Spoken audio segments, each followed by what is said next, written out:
ماہنامہ سلطان الفقر لاہور کا شائع کردہ مضمون شفقت و رحمت، جسے تحریر کیا ہے سلطان محمد احسن علی سروری قادری صاحب نے۔ اللہ تعالیٰ مخلوق پر بہت مہربان ہے اور اس نے سب کو بخشنے اور ان کی خطاؤں کو درگزر فرما کر ان پر شفقت فرمانے کے بہت سے وسیلے پیدا کر رکھے ہیں، کیونکہ وہ چاہتا ہے کہ کسی صورت ہی صحیح لیکن انسان اللہ کی طرف مائل ہو جائے، جیسا کہ اللہ تعالیٰ نے قرآن مجید میں جنت اور اس کی نعمتوں کا تذکرہ کر کے انسان کو اپنی طرف متوجہ کیا ہے، اور اپنے عذاب اور جہنم کی وعید کے ذریعے متنبہ کر کے بھی اپنی طرف آنے کی تلقین کی ہے، اور اپنے دیدار اور قرب کی خوشخبری دے کر بھی اپنی طرف مائل کیا ہے۔ اب انسان پر منحصر ہے کہ وہ کوئی بھی طریقہ استعمال کر لے لیکن اللہ کے قرب اور اس کی رضا کے حصول کی کوشش کرے، کیونکہ یہ سب اس کی بخشش اور عطا کے بہانے ہیں۔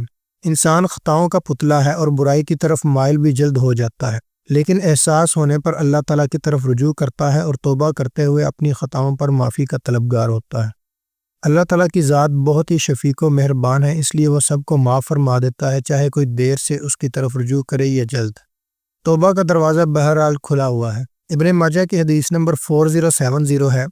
حضرت صفوان بن اسال رضی اللہ عنہ سے روایت ہے کہ حضور علیہ الصلوۃ والسلام نے ارشاد فرمایا، مغرب میں ایک کھلا دروازہ ہے، اس کی چوڑائی 70 سال کی مسافت ہے۔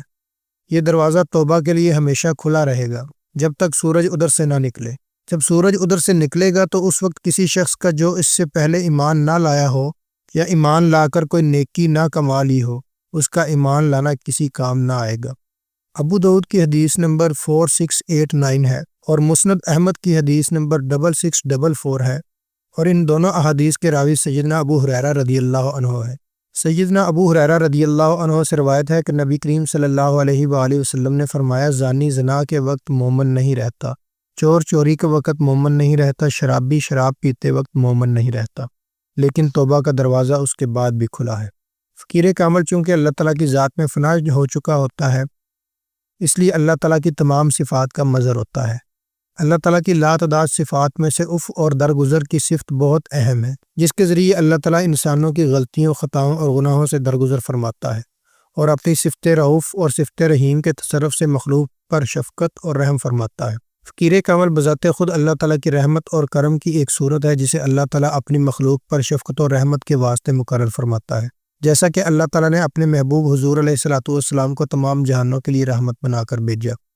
ارشاد باری تعالیٰ ہے، یہ سورۃ انبیاء کی آیت نمبر 107 ہے، 107، وما ارسلناک الا رحمۃ للعالمین۔ اے محبوب صلی اللہ علیہ وآلہ وسلم، ہم نے آپ کو تمام جہانوں کے لیے رحمت بنا کر بھیجا ہے۔ اس طرح فقیر کامل بھی فنا فی رسول صلی اللہ علیہ وآلہ وسلم اور فنا فی اللہ ہونے کی بنا پر تمام صفات الہیہ اور خلق محمدی صلی اللہ علیہ وآلہ وسلم سے موتصف ہوتا ہے، اس لیے وہ مخلوق پر شفقت فرماتا ہے اور انہیں کبھی آزار نہیں پہنچاتا، بلکہ ان کے لیے مغفرت اور اللہ کی رحمت کا وسیلہ ہوتا ہے۔ حضرت سخی سلطان باہو رحمۃ اللہ علیہ کلید التوحید کلام میں فرماتے ہیں، فقیر کامل وہ ہے جو ظاہری و باطنی طور پر صاحب گنج، صاحب تصور اور صاحب تصرف ہو اور ہر قوت کا حامل ہو، لیکن پھر بھی مخلوق کو تنگ نہ کرے بلکہ ان کی ملامت برداشت کرے اور ان کا بوجھ اٹھائے۔ باہو ہر کی بیند عین از اف العباد، عارفان از اف باطن شد آباد۔ ترجمہ، باہو جو عین حق دیکھتا ہے وہ لوگوں کی خطاؤں سے درگزر کرتا ہے، کیونکہ عارفین افو کی صفت سے اپنے باطن کو آباد کرتے ہیں۔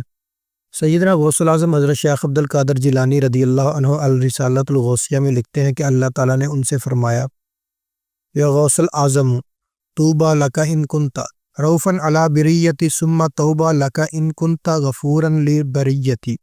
اے غوث العظم رضی اللہ عنہ، تیرے لیے توبہ ہے اگر تو میری مخلوق پر شفقت کرے، اور پھر تیرے لیے توبہ ہے اگر تو میری مخلوق کو معاف کرے۔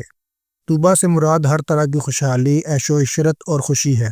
ارشاد باری تعالیٰ ہے، سورۃ رعد کی آیت نمبر 29 میں اللہ تعالیٰ فرماتا ہے، الذین آمنوا وعملوا الصالحات طوبی لہم وحسن مآب۔ جو لوگ ایمان لائے اور نیک اعمال کرتے رہے ان کے لیے توبہ یعنی عیش و مسرت ہے اور وہ عمدہ ٹھکانہ ہے۔ اللہ تعالیٰ نے سیدنا غوث العظم رضی اللہ تعالیٰ عنہ کو توبہ کی بشارت دی کہ مخلوق کی خطاؤں اور گناہوں سے درگزر کرو اور ان پر شفقت کرو۔ سیدنا غوث العظم شیخ عبد القادر جیلانی رضی اللہ عنہ کے اعلیٰ ترین مقام ولایت میں کسی شک و شبہ کی گنجائش نہیں۔ نہ صرف یہ کہ آپ رضی اللہ عنہ ازل سے اس مقام پر فائز تھے، بلکہ اس دنیا میں آ کر بھی آپ رضی اللہ عنہ نے شدید ترین مجاہدات اور عبادات کی، اس اعلیٰ مقام کے باوجود اللہ تعالیٰ انہیں توبہ کی بشارت اس شرط کے ساتھ دے رہا ہے کہ وہ اللہ کی مخلوق سے درگزر کریں اور اس سے شفقت کریں۔ اس سے معلوم ہوتا ہے کہ اللہ کو اپنی مخلوق سے کس قدر محبت ہے۔ کوئی خواہ کس قدر عبادت کرے اعلیٰ مقام پر پہنچ جائے، اگر وہ اللہ کی مخلوق کو تکلیف پہنچائے گا تو اللہ کو اس سے کوئی غرض نہیں۔ یہاں مخلوق کا لفظ استعمال کیا گیا ہے، نہ کہ مومن و مسلمان کا، یعنی خواہ کافر ہو یا مسلمان، نیک ہو یا گناہ گار، انسان ہو یا جانور، سب پر شفقت کرے۔ جیسا کہ حضور علیہ الصلوۃ والسلام نے ارشاد فرمایا، میں تمام جہانوں کے لیے رحمت بنا کر بھیجا گیا ہوں۔ تمام جہانوں سے مراد ان جہانوں میں رہنے والی مخلوقات بھی ہیں۔ سنن ابو داؤد کی حدیث نمبر 5159 ہے۔ حضرت ابو مسعود بدری رضی اللہ عنہ بیان کرتے ہیں کہ میں اپنے ایک غلام کو چابک سے مار رہا تھا کہ اچانک میں نے پیچھے سے ایک آواز سنی، اے ابو مسعود جان لو۔ میں غصے کی وجہ سے وہ آواز پہچان نہ سکا۔ جب وہ آواز دینے والا میرے قریب ہوا تو میں نے پہچانا کہ وہ حضور علیہ الصلوۃ والسلام تھے، اور آپ صلی اللہ علیہ وآلہ وسلم فرما رہے تھے، اے ابو مسعود جان لو، اے ابو مسعود جان لو۔ حضرت ابو مسعود رضی اللہ عنہ بیان کرتے ہیں کہ میں نے اپنے ہاتھ سے چابک پھینک دیا۔ آپ صلی اللہ علیہ وآلہ وسلم نے فرمایا، اے ابو مسعود جان لو کہ جتنا تم اس غلام پر قادر ہو، اللہ تعالیٰ تم پر اس سے زیادہ قادر ہے۔ حضرت ابو مسعود رضی اللہ عنہ بیان کرتے ہیں کہ میں نے عرض کی، میں آئندہ کسی غلام کو نہیں ماروں گا۔ سنن ابو داؤد کی حدیث نمبر 2549 ہے۔ حضرت عبداللہ بن جعفر رضی اللہ عنہ بیان کرتے ہیں کہ حضور اکرم صلی اللہ علیہ وآلہ وسلم ایک انصاری کے باغ میں داخل ہوئے تو وہاں ایک اونٹ تھا۔ جب اس نے حضور نبی اکرم صلی اللہ علیہ وآلہ وسلم کو دیکھا تو رو پڑا۔ آپ صلی اللہ علیہ وآلہ وسلم اس کے پاس تشریف لے گئے اور اس کے سر پر دست شفقت پھیرا تو وہ خاموش ہو گیا۔ آپ صلی اللہ علیہ وآلہ وسلم نے دریافت فرمایا کہ اس اونٹ کا مالک کون ہے؟ یہ کس کا اونٹ ہے؟ انصار کا ایک نوجوان حاضر ہوا اور عرض کی، یا رسول اللہ، یہ اونٹ میرا ہے۔ آپ صلی اللہ علیہ وآلہ وسلم نے فرمایا، کیا تم اس بے زبان جانور کے معاملے میں اللہ سے نہیں ڈرتے جس کا اللہ نے تمہیں مالک بنایا ہوا ہے؟ اس اونٹ نے مجھ سے شکایت کی ہے کہ تم اسے بھوکا رکھتے ہو اور اس سے بہت زیادہ کام لیتے ہو۔ یہ تو حضور علیہ الصلوۃ والسلام کی شفقت اور مہربانی کے دو واقعات ہیں۔ تاریخ ایسے ان گنت واقعات سے بری ہوئی ہے کہ حضور علیہ الصلوۃ والسلام نہ صرف انسانوں پر بلکہ دیگر مخلوقات پر بھی بے انتہا شفقت فرمایا کرتے تھے۔ فقیر کا مخلوق میں فقر کا فیض عام فرمانا اس کی شفقت کی بہترین صورت ہے، کیونکہ وہ چاہتا ہے کہ تمام انسان طالب مولا بن کر فقر کی راہ اختیار کریں اور اپنا مقصد حیات یعنی معرفت الہی حاصل کر کے دنیا کی امتحان گاہ سے فلاح یافتہ رخصت ہوں۔ پس فقر میں اللہ تعالیٰ کا دیدار بھی ہے اور اس کا قرب و وصال بھی۔ جسے اللہ تعالیٰ کا وصال مل جائے اس سے بڑھ کر نعمت کیا ہو سکتی ہے۔ حضور علیہ الصلوۃ والسلام نے ارشاد فرمایا، من طلب شیئا فلا تجدہ خیرا ومن طلبہ المولا فلہ الکل۔